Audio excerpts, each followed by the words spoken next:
আল্লাহ আমার রব, এই রবি আমার সব। দামে দামে তুন মনে তারি অনুভব। তোমার দুনিয়াতে আমি যেদিকে তাকাই, অথই নিয়ামতে ডুবে আছি সবাই। পাক পাখালির গানে শুনি তসবি কলো রব, তসবি কলো রব। আল্লাহ আমার রব, এই রবি আমার সব। আসসালামু আলাইকুম। প্রিয় দর্শক, আপনারা যারা দেশে আছেন প্রবাসে, সবাইকে অনেক অনেক প্রীতি ও শুভেচ্ছা। শুরু হলো আপনাদের প্রশ্ন নিয়ে আপনাদের এই প্রিয় অনুষ্ঠান আপনার জিজ্ঞাসা। আপনাদের সাথে আছি আমি জয়নুল আবেদিন আজাদ। আজকেও আপনাদের প্রশ্নের জিজ্ঞাসার জবাব দিচ্ছেন বিশিষ্ট আলেম ডক্টর মোহাম্মদ সাইফুল্লাহ। আসসালামু আলাইকুম ওয়া রাহমাতুল্লাহি ওয়া বারাকাতুহু। প্রিয় দর্শক, চলুন তাহলে জিজ্ঞাসার জগতে। শুরুতে একটি চিঠি, এটি পাঠিয়েছেন সাজেদা খাতুন সীমা, পলাশপাড়া চুয়াডাঙ্গা থেকে। আপনি লিখেছেন, আপনাদের প্রোগ্রাম আমার খুবই ভালো লাগে, আল্লাহ আপনাদের উত্তম প্রতিদান দান করুন। বিকেলের প্রোগ্রামের সময়টা একটু বাড়ানো যায় কি না, শুধু শুনতে ইচ্ছে করে। আর বিজ্ঞাপনগুলো যে দেওয়া হয় সেগুলো আসলে ঠিক আছে কি, এই বিষয়ে আপনাদের প্রশ্ন জেগেছে, অনেকেরই প্রশ্ন জাগে। তো বিজ্ঞাপন তো আসলে আমরা পছন্দ করি না, আমরা দেই না। এটা যারা কর্তৃপক্ষ আছে সে বিষয়ে কাজ করেন, আপনার এই বক্তব্য হয়তো তাদের দৃষ্টিগোচর হবে, তারা ভেবে দেখবেন। প্রশ্ন করেছেন, মহিলাদের পায়ের পাতা কি সতরের অন্তর্ভুক্ত? যদি না হয় তাহলে নামাজে ঢাকতে হবে কেন? আর যদি নামাজে পায়ের পাতা ঢাকতে হয় তাহলে পর্দার ক্ষেত্রেও ঢাকতে হবে, নতুবা পর্দা হবে না? পায়ের পাতা না ঢাকলে কি নামাজ হবে না? কারণ আমার আশেপাশে কোনো মহিলাকে আমি পায়ের পাতা ঢেকে নামাজ পড়তে দেখি না। ইবনে উমর রাদিয়াল্লাহু তাআলা আনহু থেকে বর্ণিত, রাসূল সাল্লাল্লাহু আলাইহি ওয়াসাল্লাম বলেছেন, যে ব্যক্তি অহংকার বশে তার কাপড় টাকনুর নিচে ঝুলিয়ে চলবে, কিয়ামতের দিন আল্লাহ তার প্রতি ফিরেও তাকাবেন না। উম্মু সালামা রাদিয়াল্লাহু তাআলা আনহা বলেন, তাহলে মহিলারা তাদের আঁচলের ব্যাপারে কি করবে? তিনি বলেন, তারা গোছা থেকে এক বিঘত পরিমাণ ঝুলিয়ে রাখবে। উম্মু সালমা রাদিয়াল্লাহু তাআলা আনহা বলেন, এতে তো তাদের পা উন্মুক্ত হয়ে পড়বে। রাসূল সাল্লাল্লাহু আলাইহি ওয়াসাল্লাম বলেন, তাহলে তারা এক হাত পরিমাণ নিচে পর্যন্ত ঝুলাতে পারবে, এর চাইতে যেন বেশি না ঝুলায়। এখানে অহংকার বসে টাকনুর নিচে কাপড় ঝুলিয়ে পরার কথা বলা হয়েছে, তাহলে কি অহংকার বসে না পড়লে গুনাহ হবে না? উক্ত হাদিসে মহিলাদের পায়ের গোছা বলতে কোন অংশকে বোঝানো হয়েছে? পায়ের গোছা থেকে এক হাত পরিমাণ ঝুলিয়ে কাপড় পরলে তো মনে হয় কাপড় পায়ে বেঁধে যেতে পারে। কাপড়ের ঝুল দিয়ে কি পা ঢাকতে হবে? আব্দুল্লাহ ইবনে উমর রাদিয়াল্লাহু তাআলা আনহু বর্ণিত যে হাদিসটি উল্লেখ করেছেন, এটি শুধুমাত্র পুরুষদের ক্ষেত্রে, মানে পুরুষদের ক্ষেত্রে রাসূলুল্লাহ সাল্লাল্লাহু আলাইহি ওয়াসাল্লাম ইসবালকে হারাম করেছেন। ইসবাল হচ্ছে টাকনুর নিচে কাপড় পরা, এটি পুরুষদের জন্য হারাম। কিন্তু উম্মে সালামা রাদিয়াল্লাহু তাআলা আনহা যখন ছিলেন, এই বক্তব্য যখন শুনতে পেয়েছেন যে রাসূলুল্লাহ সাল্লাল্লাহু আলাইহি ওয়াসাল্লাম বলেছেন যে যদি কেউ মানে টাকনুর নিচে অহংকার করে কাপড় ছেড়ে দেয়, তাহলে সে তার ব্যাপারে রাসূলুল্লাহ সাল্লাল্লাহু আলাইহি ওয়াসাল্লাম এই সতর্কবাণী উচ্চারণ করেছেন। উম্মে সালামা রাদিয়াল্লাহু তাআলা আনহা আল্লাহ নবী সাল্লাল্লাহু আলাইহি ওয়াসাল্লামের কাছে থাকার কারণে তিনি বিষয়টা রাসূলুল্লাহ সাল্লাল্লাহু আলাইহি ওয়াসাল্লামের কাছে একটু ক্লারিফাই করলেন, জিজ্ঞেস করলেন, জানতে চাইলেন যে তাহলে আমরা যারা নারীরা আছি আমাদের অবস্থা কী হবে? আমরা তো মানে বেশি অংশ ছেড়ে দিই। তখন রাসূলুল্লাহ সাল্লাল্লাহু আলাইহি ওয়াসাল্লাম বলে যে তারা এক বিঘত পরিমাণ টাকনুর নিচে ছেড়ে দিতে পারে। উম্মে সালামা রাদিয়াল্লাহু তাআলা আনহা বললেন যে এক বিঘত পরিমাণ দিলে হাঁটার সময় এটা কাপড়টা একটু উপরে উঠে যায়, তাহলে হয়তো কাপড় উপরের দিকে উঠে যেতে পারে, পা মুক্ত হয়ে যেতে পারে। তখন রাসূলুল্লাহ সাল্লাল্লাহু আলাইহি ওয়াসাল্লাম বলে যে এক বিঘত যদি না হয় তাহলে এক হাত পরিমাণ ছেড়ে দিবে, এক হাত পরিমাণ ছেড়ে, এর বেশি না, এর বেশি নয়। কারণ এর বেশি যদি দেয় তাহলে তার হাঁটতেও কষ্ট হবে, আবার ময়লা মানে চলার জন্য আবার পায়ে বেঁধে উল্টে পড়ে যেতে পারে, মানে যত ময়লা আছে সবগুলো তার কাপড়ের মধ্যে রেখে যেতে পারে। এই জন্য মূলত রাসূলুল্লাহ সাল্লাল্লাহু আলাইহি ওয়াসাল্লাম তাদেরকে অনুমোদন দিয়েছেন এক হাত পরিমাণ তারা ছেড়ে দিতে পারবে। এটা নারীদের জন্য বিশেষ বিধান, তাদের জন্য মূলত ইসবালের বিধান নয়। ইসবালের বিধান হচ্ছে পুরুষদের জন্য। আমি আবারও বলছি, ইসবাল কাকে বলা হয় সেটা বলেছি, সেটা হলো পুরুষদের জন্য টাকনুর নিচে কাপড় পরা, এটাকে হারাম করা হয়েছে। কিন্তু নারীদের জন্য টাকনুর নিচে কাপড় পরাটা অনুমোদন দেওয়া রয়েছে, এক বিঘত নয় বরং 1 হাত পরিমাণ তাদের জন্য জায়েজ রয়েছে। বাকি রয়ে গেছে আপনি যে মাসালাটি উল্লেখ করেছেন, এই মাসালার সাথে আপনি যে হাদিসটি উল্লেখ করেছেন এর সামান্যতম কোনো সম্পর্ক নেই। মানে এই হাদিসের সাথে আর এই মাসালার সাথে সামান্যতম কোনো সম্পর্ক নেই। যে মাসালাটি আপনি উল্লেখ করেছেন সেটা হচ্ছে মানে পায়ের পাতা নয়, সেটা হচ্ছে পায়ের উপরিভাগ। পায়ের পাতা হচ্ছে যেটা ফুট বলা হয় থাকে ইংরেজিতে, পায়ের নিচের অংশ, যেটা মাটিতে লাগে, মাটিতে নিচের অংশ। মানে যদি কারো খোলাও থাকে এতে তার সলাৎ হয়ে যাবে, এই মাসআলার মধ্যে আলেমদের কোনো দ্বিমত নেই। এই মাসআলার মধ্যে আলেমদের দ্বিমত নেই। মায়ের পাতা যেটাকে বলা হয় থাকে সেটা কিন্তু মানে খোলা থাকলেও কোনো অসুবিধা নেই। এখানে পাতা হবে না, এই যে পায়ের পাতার উপরিভাগ, হ্যাঁ উপরিভাগ, এটাকে কাব বলা হয় থাকে আরবিতে। মানে যে মানে পায়ের যে উপরিভাগ রয়েছে সেটার কথা বলা হয়েছে। এই উপরিভাগটুকু পায়ের তিনি ঢাকবেন কিনা, এই মাসআলার মধ্যে আলেমদের দ্বিমত রয়েছে। অধিকাংশ উলামায়ে কেরাম বলেছেন যে রাসূলুল্লাহ সাল্লাল্লাহু আলাইহি ওয়াসাল্লাম ঢাকতে নির্দেশ দিয়েছেন।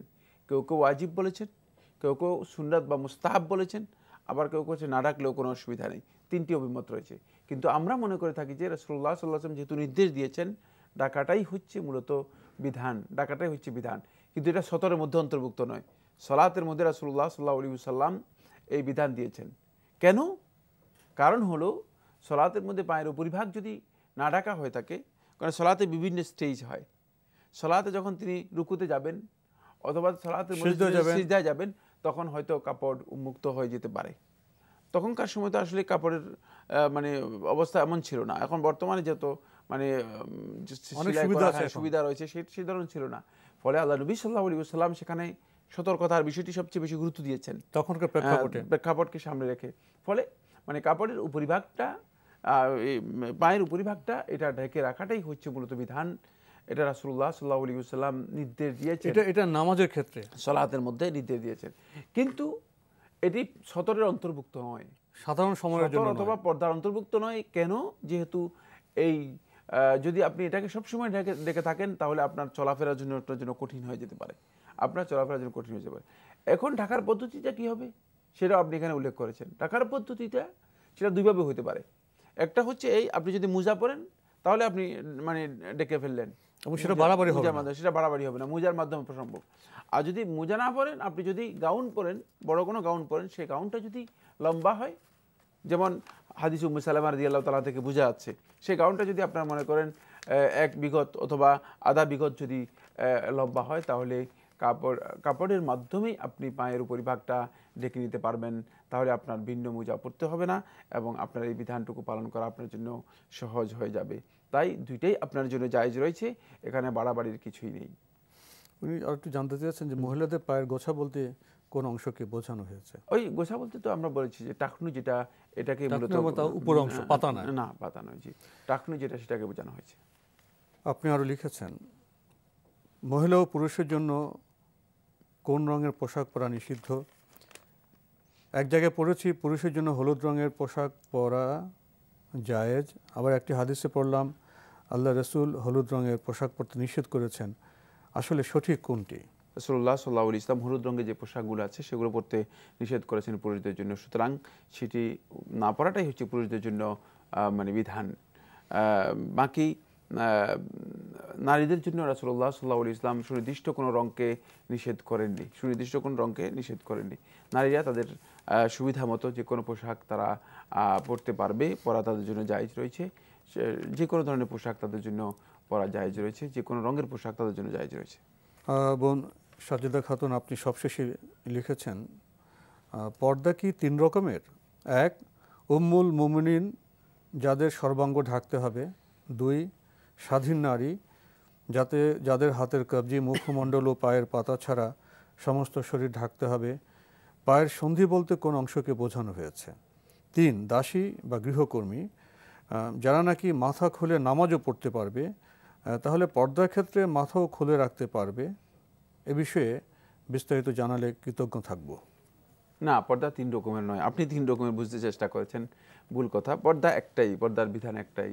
শুধুমাত্র দাসীদের ক্ষেত্রে ইসলাম সহজ করেছে, যেহেতু তারা কাজ করে। সে তো অন্য সময়, এখন তো দাসী নেই। না, এখন দাসী নেই। দাসী আবার গৃহকর্মী তো এক জিনিস না, না। তিনি দাসী অথবা গৃহকর্মী রেখেছেন, ভুল এক কথা। হবে না। না, ভুল কথা দাসী বলেছেন। অন্য রকমের বিধান। আর তাদের মাথা খুলে নামাজ পড়তে পারবে এই কথা যে উল্লেখ করেছেন এটাও শুদ্ধ নয়, যেহেতু রাসূলুল্লাহ সাল্লাল্লাহু আলাইহি ওয়াসাল্লাম স্পষ্ট করেছেন লা ইয়াকবালুল্লাহু সালাতা হাইদিন ইল্লা বিখিমার, যে রাসূলুল্লাহ সাল্লাল্লাহু আলাইহি ওয়াসাল্লাম বলছেন যে ওড়না ছাড়া মূলত কোনো মানে বয়স্কা নারীর সালাত আল্লাহ তাআলা কবুল করবেন না। সুতরাং মানে ওড়নার বিধানটি কিন্তু সকলের জন্য, এটি ওই আপনার দাসীর জন্যও, এটি স্বাধীন নারীর জন্য, সকলের জন্য। উম্মুল মুমিনিন এবং স্বাধীন নারীদের পর্দার মধ্যে ভিন্নতা নেই। এই ভিন্ন বক্তব্য যারা দিয়েছেন তারা ভুল কথা বলছেন। আর আমাদের হাতে একটি চিঠি, এটি পাঠিয়েছেন হাবিবুর রহমান, ধলাইপাড়, ঢাকা থেকে লিখেছেন, আমি আপনাদের অনুষ্ঠান দেখে অনেক কিছু গুরুত্বপূর্ণ বিষয়ে জানতে পেরেছি। কিছুদিন পূর্বে আপনি একটি মসজিদের কথা উল্লেখ করেছেন, যাত্রাবাড়ির। জুমার নামাজ পড়তে গিয়ে দেখলাম একটি হ্যান্ডবিল বিতরণ হচ্ছে। আমি তা পড়েছি, কিন্তু ধারণা সম্পূর্ণ পরিষ্কার হয়নি। একজন আলেমকে দেখিয়েছি, তিনি আপনাদের অনুষ্ঠানে পাঠানোর পরামর্শ দিয়েছেন, তাই কপি করে আপনাদের অনুষ্ঠানে পাঠালাম। বিষয়বস্তু একটু পরিষ্কার করে বুঝিয়ে দেবেন। আপনি শুরুতে যেটা কপি পাঠিয়েছেন একটি দীর্ঘ ভূমিকা, আমরা এত দীর্ঘ ভূমিকা পড়তে পারছি না, আপনার মূল বিষয় যেতে চাই। এই ভূমিকার পর যে কথা বলা হয়েছে, সুতরাং যাহারা অসৎ, দুর্নীতিপরায়ণ, চরিত্রহীন, অন্যায়ভাবে যৌতুক আদায় করেন, তারা মসজিদ, মাদ্রাসা, ওয়াজ মাহফিলে কোনো চাঁদা দেবেন না, দিলেও কোনো সওয়াব পাবেন না। এই কথা কি ঠিক আছে? তাদেরকে আপনি দুর্নীতি থেকে দূরে সরান, তাদেরকে খারাপ উপার্জন থেকে আপনি চেষ্টা করেন বিরত রাখার জন্য, তাদেরকে আপনি অসৎ পথ থেকে সৎ পথে নিয়ে আসার জন্য চেষ্টা করেন।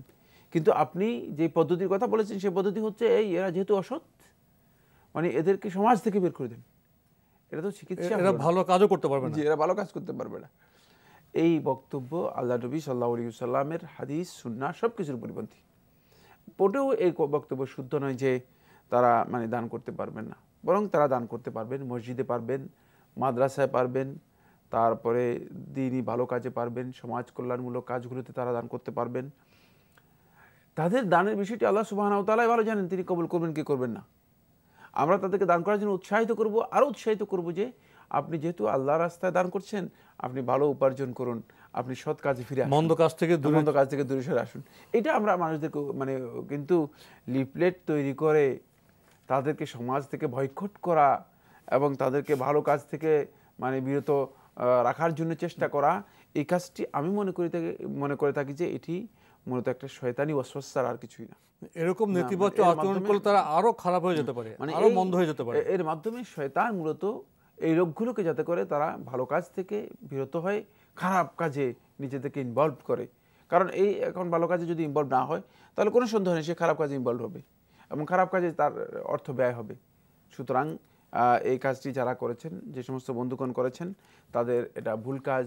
রাসূলুল্লাহ সাল্লাল্লাহু আলাইহি ওয়াসাল্লামের দৃষ্টিভঙ্গির সাথে এর সামান্যতম কোনো মিল নেই। এবং যারা এইভাবে মানুষদেরকে নিরুৎসাহিত করেন, আল্লাহ নবী সাল্লাল্লাহু আলাইহি ওয়াসাল্লাম আদৌ এভাবে কাউকে নিরুৎসাহিত করেন নাই, বরং আল্লাহ নবী সাল্লাল্লাহু আলাইহি ওয়াসাল্লাম সাহাবায়ে কেরামকে অপরাধ অন্যায়ের জন্য তওবা করতে বলেছেন তোমরা তওবা করো, আল্লাহ সুবহানাহু ওয়া তাআলা ক্ষমা করবেন তোমাদেরকে। সুতরাং আমরাও এই সমস্ত ভাইদেরকে বলতে পারি যে তোমাদের অপরাধ আছে, তোমরা অন্যায় আছে, তোমাদের উপার্জনে ভুল আছে, সেগুলো সংশোধন করে নাও, আল্লাহ রাব্বুল আলামিনের কাছে তোমরা তওবা করো, তবে তোমরা ভালো কাজে ব্যয় করো। এবার আমাদের হাতে একটি ইমেল, এটি পাঠিয়েছেন সাকিব শাহাদাত, লিখেছেন, I heard a Hanafi scholar saying that saying Amin out loud during Rafa Yadin, placing hands on the chest in the standing position of Salah and other non-Hanafi practices should not be done in a country where most of the people are Hanafis. They should only be done in a country like Saudi Arabia where these practices are prevalent. This is so that there would be unity among the people. Is this true? না, আমি মানে তাঁরই বক্তব্য, তিনি যে বক্তব্য দিয়েছেন এর সাথে আমি মানে, কারণ এটা ইউনিটির এখানে সামান্যতম কোনো বিষয় না, এটা হচ্ছে ইবাদতের বিষয়। সুতরাং এটা দলিলের উপর নির্ভর করবে, এটি নির্ভর করবে দলিলের উপর। আপনি আমিন কি জোরে বলবেন না আস্তে বলবেন, আপনি রফুল ইয়াদান করবেন নাকি রফুল ইয়াদান করবেন না। তারপর আরেকটা হচ্ছে আপনি মানে হাত কি বুকে বাঁধবেন না নাভির নিচে বাঁধবেন, এগুলো নির্ভর করতেছে মূলত দলিলের উপর। এগুলোর সাথে ইউনিটির কোনো সম্পর্ক নেই। ইউনিটি হচ্ছে ঈমানের সাথে সম্পৃক্ত বিষয়। মুসলিম উম্মাহ, মুসলিম হিসেবে একজন মুসলিম আরেকজন মুসলিমের ব্যাপারে তখনই সত্যিকার ইউনিটি হবে যখন ইন্নামাল মুমিনুনা ইখওয়া, কোরআনে কারীমের মধ্যে আল্লাহ সুবহানাহু ওয়া তাআলা বলেছেন যে ইন্নামাল মুমিনুনা ইখওয়া, মুমিনরা পরস্পর ভাই। মানে এই ভ্রাতৃত্ব বন্ধন যতদিন পর্যন্ত ঠিক থাকবে ততদিন পর্যন্ত সেটাই মূলত ইউনিটি ঠিক থাকবে। এই রফুল ইয়াদাইন অথবা আমিন জোরে বলা অথবা হাত বাঁধার উপর নির্ভর করে যদি আপনি ইখতিলাফের উপর নির্ভর করে যদি ইউনিটিকে নষ্ট করেন তাহলে তো আপনি মানে ইসলামই বুঝেন নেই। মানে ইখতিলাফ থেকে ইফতিরাকে চলে গেল। ইখতিলাফটা আপনার হতে পারে, কারণ আপনি এখন মনে করেন মসুরের ডাল খান, আরেকজন মসুরের ডাল খায় না। আপনি মুরগির গোশত খান, আরেকজন গরুর গোশত খায়, মুরগির গোশত খায় না। এটার জন্য ইখতিলাফ করার, তারপরে নিজেদের মধ্যে পরস্পর বিভেদ বিচ্ছেদ বিচ্ছিন্নতা তৈরি করা, এই কাজটি একেবারেই ভুল কাজ। এগুলো মতবিরোধপূর্ণ বিষয়। মতবিরোধপূর্ণ বিষয় আমাদেরকে উদার হতে হবে। আমার ভাই আমার সাথে এক মাসআলার ব্যাপারে দ্বিমত পোষণ করেছেন, করতেই পারেন। দলিল এর ভিত্তিতে যেটা গ্রহণযোগ্য সেটা গ্রহণ করার জন্য চেষ্টা করা, এটা হচ্ছে ইমানদার ব্যক্তিগণের মৌলিক দায়িত্ব। এখন আপনি দেখবেন যে দলিল কোনটাকে সাপোর্ট করে। আপনি যদি মনে করেন না আমার কাছে মনে হচ্ছে যেন দলিল অনুযায়ী রফুল ইয়াদান না করাটাই আমার কাছে মনে হচ্ছে সঠিক, আপনি রফুল ইয়াদান করবেন না। কিন্তু রফুল ইয়াদান না করার কারণে যে রফুল ইয়াদান করে সে আমার দুশমন, সে ইসলামের শত্রু, সে আল্লাহ এবং তার রাসূলের দুশমন, এই কাজটি মানে এই চিন্তাধারা যদি আপনি মানে নিজের মধ্যে নিয়ে আসেন তাহলে আপনি মূলত ইসলামই বুঝেন না। কারণ এগুলো ইসলামের একেবারেই সামান্য বিষয় যেগুলো নিয়ে মতবিরোধ হয়েছে, ওলামায়ে কেরামের মতবিরোধ থাকতে পারে এবং কিয়ামত পর্যন্ত মতবিরোধ হতে পারে, মতবিরোধপূর্ণ বিষয়। সুতরাং সেগুলোকে মুসলিম উম্মার ঐক্যের মূল বিষয়ের সাথে সম্পৃক্ত করে যে মুসলিম উম্মার এগুলোর কারণে ইউনিটি নষ্ট হবে, এই চিন্তা করা ভুল। বরং এগুলো দলিল ভিত্তিক চিন্তা করা, দলিল অনুযায়ী গ্রহণ করার চেষ্টা করা, এটাই হচ্ছে মূলত একজন ইমানদার ব্যক্তির দায়িত্ব। এবং তিনি জানবেন কোনটা হক, কোনটা বাতিল, কোনটা দলিল অনুযায়ী গ্রহণযোগ্য, রফুল ইয়াদান করবেন কি করবেন না, কোনটা হাদিস দ্বারা সাপোর্টেড, কোনটা হাদিস দ্বারা সাপোর্ট করা হয়নি, সে বিষয়গুলো তিনি জেনে আমল করার জন্য চেষ্টা করবেন। প্রিয় দর্শক, এবার আমাদের হাতে একটি চিঠি, এটি পাঠিয়েছেন রেজাউল হক, রাজগঞ্জ কুমিল্লা থেকে। লিখেছেন, আমি বিগত অনেক দিন যাবৎ আপনাদের সাথে টেলিফোন যোগাযোগের চেষ্টা করে ব্যর্থ হয় লিখিতভাবে নিম্নলিখিত প্রশ্নগুলো উত্থাপন করলাম। আপনি সঠিক কাজটি করেছেন। আমাদের শুক্রবারের লাইভ অনুষ্ঠানে টেলিফোনে অনেক ভাই বোন হয়তো লাইন পান না, সেজন্য আমাদের এই বিকেলের আমরা প্রতি সপ্তাহে রবি সোম মঙ্গল বুধ এই 4 দিন বিকেল 5:30টায় এই চিঠিপত্রের ইমেলের জবাব দেওয়ার আয়োজন করেছি। এখানে আপনাদের মনে থাকা প্রশ্ন এবং চিঠি আপনারা পাঠাতে পারেন। আপনিও ঠিক কাজটি করেছেন, প্রশ্ন করেছেন। আমাদের দেশে শীতকালে দেখা যায় অনেক স্থানে ওয়াজ মাহফিলের আয়োজন করা হয়। এইসব ওয়াজ মাহফিলে গভীর রাত পর্যন্ত উচ্চস্বরে মাইক বাজিয়ে ওয়াজ করা হয়, যার ফলে মাহফিলের আশেপাশের বাসায় বসবাসকারী ছাত্রছাত্রীদের লেখাপড়ায় বিঘ্ন ঘটে। অনেক অসুস্থ মানুষ মাইকের শব্দের কারণে ঘুমোতে পারেন না। এভাবে অন্যের কাজে অসুবিধার সৃষ্টি করে ও অন্যকে কষ্ট দিয়ে ধর্মের কথা বলা কতটুকু যুক্তিসঙ্গত? আর এ ধরনের কাজ করা যদি সঠিক না হয়ে থাকে তবে যারা এসব করছেন তারা তো নিজেদের বিশিষ্ট ইসলামী চিন্তাবিদ বলে পরিচয় দিয়ে থাকেন। এ বিষয়ে কিছু বলবেন? যদি কোনো কারণে মানে সামাজিক বা জাতীয় পর্যায়ের অথবা এই বড় ধরনের কোনো সামগ্রিক ক্ষতি হয় তাহলে সংশ্লিষ্ট কর্তৃপক্ষকে বিষয়টি জানাবেন। এটা মানে এখানে প্রশ্ন করার বিষয় না। কারোর জন্য জায়েজ নেই একজনের ক্ষতি করার, কাউকে কষ্ট দেওয়া, কাউকে কষ্ট দেওয়ার প্রশ্নই আসে না। যেমন হসপিটালের সামনে যেখানে রোগীরা রয়েছে, হর্ন বাজাবেন না, শব্দ দূষণ, সেখানে কেউ যদি হর্ন বাজান তিনি ক্রাইম করলেন, ভুল কাজ করলেন, হতে পারে যে হার্ট অ্যাটাক করে মারা যেতে পারে রোগী। ঠিক অনুরূপভাবে হসপিটালের পাশে এখন আপনি যদি সারা রাতব্যাপী মাহফিল দিয়ে দেন আর মাইক লাগিয়ে আপনি, এটা ইসলামে হারাম। রাসূলুল্লাহ সাল্লাল্লাহু আলাইহি ওয়াসাল্লাম নিষেধ করেছেন, লা দারারা ওয়ালা দিরার, হাদিসের মধ্যে। নিজেরও ক্ষতি করা যাবে না, অন্যেরও ক্ষতি করা যাবে না, ক্ষতির করার সুযোগই ইসলামের মধ্যে নেই, ইসলাম এটাকে হারাম করে দিয়েছে। সুতরাং এই মাহফিল যদি কোনো কারণে মানে পরিবেশের কোনো দূষণ, কোনো ধরনের ক্ষতি, যেমন স্টুডেন্টদের পরীক্ষা শুরু হয়েছে, মানে এলাকায় স্টুডেন্ট আছে, আর ঘরে ঘরে অসুস্থ তো ব্যক্তিরা থাকেন, তো সেক্ষেত্রে মাহফিলে যারা থাকবে শুধুমাত্র তারা মানে মানে মাহফিলের আলোচনা শুনতে পারে, এতটুকু লাউড করা হবে, মানে এতটুকু আওয়াজ দেওয়া যেতে পারে যাতে করে বাহিরের লোকদের ক্ষতি না হয়। কিন্তু দুর্ভাগ্যের বিষয়, ঢাকা শহরের কোন প্রান্তে মাহফিল হয় আমি জানিও না, কিন্তু মাহফিলের আওয়াজ দেখি যে পুরো ঢাকা শহর থেকে শুনে যায়। এবং এখানে শৃঙ্খলার অভাব আছে, কর্তৃপক্ষ পরিমিতি বোধের অভাব আছে না, কিন্তু এখানে কর্তৃপক্ষ কোথায়? কর্তৃপক্ষের জন্য ওয়াজিব হচ্ছে যে এই বিষয়গুলো নিয়ন্ত্রণ করা। মাহফিল যিনি করতেছেন, যাদের উদ্দেশ্যে করতেছেন তাদেরকে শোনাবেন। এখন পুরা ঢাকা শহরে সীমিত পরিসরে মাঠে হোক, হলে হোক, তারাই শুনতে পান, সেই ব্যবস্থা থাকবে, সেই ব্যবস্থা থাকবে। যারা নেই তাদেরকে না, কষ্ট দেওয়া যাবে না, তাদেরকে কষ্ট দেওয়া যাবে না, এবং তারা শুনতেও চাচ্ছে না, তাদেরকে জোর করে আপনি শোনানোর চেষ্টা করতেছেন এবং তাদের অন্য ক্ষতি আপনি করার চেষ্টা করতেছেন। এখানে ব্যবস্থাপনা ত্রুটি আছে, শৃঙ্খলার ত্রুটি আছে, এই বিষয়ে বোধহয় আমাদের সচেতন হওয়া প্রয়োজন। আজকে এখানে আমাদের শেষ করতে হচ্ছে। আপনাকে অনেক ধন্যবাদ। আপনাকে অশেষ ধন্যবাদ। প্রিয় দর্শক, শুধু লক্ষ্য সঠিক হলে হবে না, লক্ষ্যের ব্যবস্থাপনাও সঠিক হতে হবে, পরিমিতি বোধ এবং পরিমিতি জ্ঞান থাকতে হবে, তাহলেই আমাদের আয়োজন সুন্দর হবে, সফল হবে। চিঠি লিখুন, প্রশ্ন পাঠান আমাদের ঠিকানায়। পরিচালক আপনার জিজ্ঞাসা, এনটিভি, বিএসসি ভবন, 7ম তলা, 102 কাজী নজরুল ইসলাম এভিনিউ, কারওয়ান বাজার, ঢাকা 1215। আপনারা ইমেলও করতে পারেন। আমাদের ইমেল অ্যাড্রেস আপনার জিজ্ঞাসা @ntvbd.com। প্রিয় দর্শক, আমাদের অনুষ্ঠান আপনারা এনটিভি অনলাইনেও দেখতে পারবেন। ভিজিট করুন www.ntvbd.com। দর্শক, আপনারা সবাই নিরাপদে থাকুন, থাকুন শান্তিতে। আসসালামু আলাইকুম। আমার রব, এই রবি আমার সব, দামে দামে তুন মনে তারি অনুভব। তোমার দুনিয়াতে আমি যেদিকে তাকাই, অথই নিয়ামতে ডুবে আছি সবাই।